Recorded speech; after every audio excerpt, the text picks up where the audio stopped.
Hello everyone. Graph theory के आज के इस वीडियो में हम Cartesian product of simple graphs की डेफिनेशन को एग्जांपल्स की हेल्प से समझेंगे।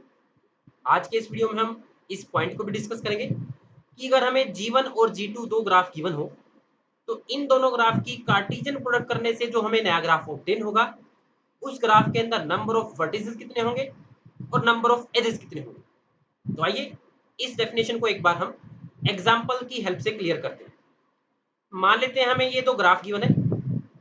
एज्यूम कर लेते हैं कि ये ग्राफ G1 है। इसके वर्टेक्स सेट को हम V1 से नोट करते हैं और एजेस के सेट को हम E1 से नोट करेंगे। तो हम देख सकते हैं जो G1 ग्राफ है इसके वर्टेक्स सेट के अंदर एलिमेंट है V1, V2 और V3। एज्यूम कर लेते हैं ये कोई दूसरा ग्राफ है G2। इसके वर्टेक्स सेट को हम V2 से नोट करेंगे और एजेस के सेट को हम E2 से नोट करेंगे। तो हम देख सकते हैं V2 वर्टेक्स सेट के अंदर एलिमेंट होंगे U1, U2, U3 और U4 और ये सारे के सारे G2 ग्राफ के वर्टिसेस हैं। तो इन दोनों ग्राफ का जब हम कार्टेशियन प्रोडक्ट करेंगे तो कार्टेशियन प्रोडक्ट करने से हमें एक नया ग्राफ ऑब्टेन होगा जिसकी नोटेशन होगी G1 क्रॉस G2। अब हम समझते हैं कि G1 क्रॉस G2 का वर्टेक्स सेट क्या होगा।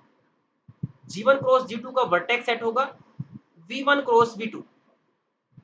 V1 जो कि G1 ग्राफ का वर्टेक्स सेट था और V2 जो कि G2 ग्राफ का वर्टेक्स सेट था। तो इन दोनों सेट की जब हम कार्टेशियन प्रोडक्ट करेंगे तो हमें G1 क्रॉस G2 का वर्टेक्स सेट ऑब्टेन होगा।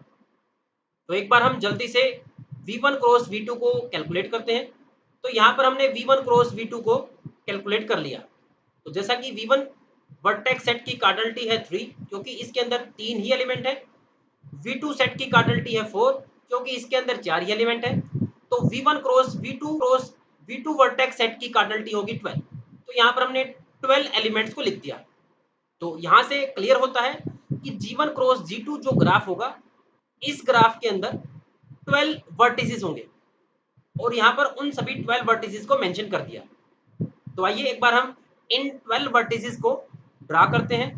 तो यहाँ पर हमने इन 12 वर्टिसेस को विद नोटेशन ड्रा भी कर दिया।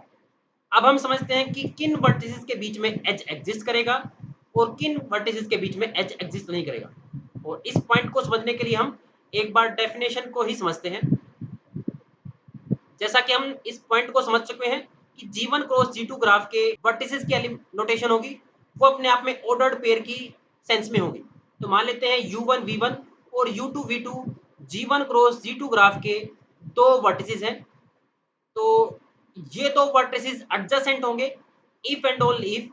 दो पॉइंट है, दोनों पॉइंट को हम पढ़ते हैं। पहला पॉइंट है कि अगर इन दोनों ऑर्डर्ड पेयर का फर्स्ट कंपोनेंट अगर इक्वल होता है और साथ के साथ V1 और V2 G2 ग्राफ के अंदर अगर एडजेसेंट हैं तो U1 V1 और U2 V2 के बीच में एज एग्जिस्ट करेगा। इस बात का मतलब U1 V1 और U2 V2 vertex G1 cross G2 के अंदर एडजेसेंट होंगे। और दूसरा पॉइंट है कि अगर सेकंड कंपोनेंट इक्वल हो जाता है U1 V1 U2 V2 का अगर सेकंड कंपोनेंट इक्वल हो जाता है तो U1 और U2 के बीच में अगर एज है G1 ग्राफ के अंदर तो भी इन दो वर्टिसेस के बीच एज एग्जिस्ट करेगा। तो इस पॉइंट को अब हम यहाँ पर अप्लाई करते हैं। जैसा कि हम देख चुके हैं V1 U1 और V1 U2 हम देखते हैं कि क्या इन दो वर्टिसेस के बीच में एज होगा। इनका फर्स्ट कंपोनेंट इक्वल है, सेकंड कंपोनेंट है U1 और U2 और U1 और U2 तो G2 ग्राफ के वर्टिसेस हैं और U1 और U2 के बीच में G2 ग्राफ के अंदर एज भी एग्जिस्ट करता है। तो इस बात का मतलब V1 U1 V1 U2 के बीच में बाय डेफिनेशन एक एज जरूर होगा। तो इस तरीके से हम बड़ी इजीली चेक कर सकते हैं V1 U1 और V2 U4 के बीच में तो एज ही नहीं होगा क्योंकि हम देख सकते हैं कोई भी कंपोनेंट आपस में इक्वल नहीं है। तो अब V1 U1 और V1 U3 के बीच में हम देखते हैं क्या इन दोनों के बीच में एज होगा। तो इनका फर्स्ट कंपोनेंट तो इक्वल है, सेकंड कंपोनेंट है U1 और U3। तो हम देखते हैं U1 और U3 के बीच में G2 ग्राफ के अंदर एज नहीं है तो V1 U1 और V1 U3 के बीच में भी G1 क्रॉस G2 ग्राफ के अंदर एज नहीं होगा। तो अब इस सारे के सारे ग्राफ को हम जल्दी से प्लॉट करते हैं।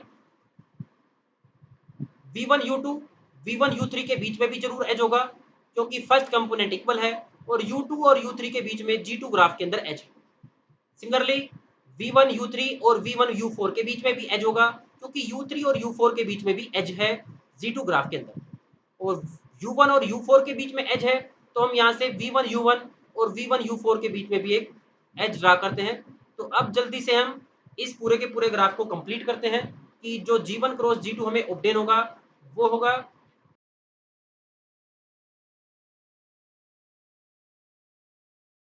तो G1 क्रॉस G2 के सभी एजेस को प्लॉट करने के बाद जो ये हमें ग्राफ ऑब्टेन हुआ है यही G1 क्रॉस G2 ग्राफ है।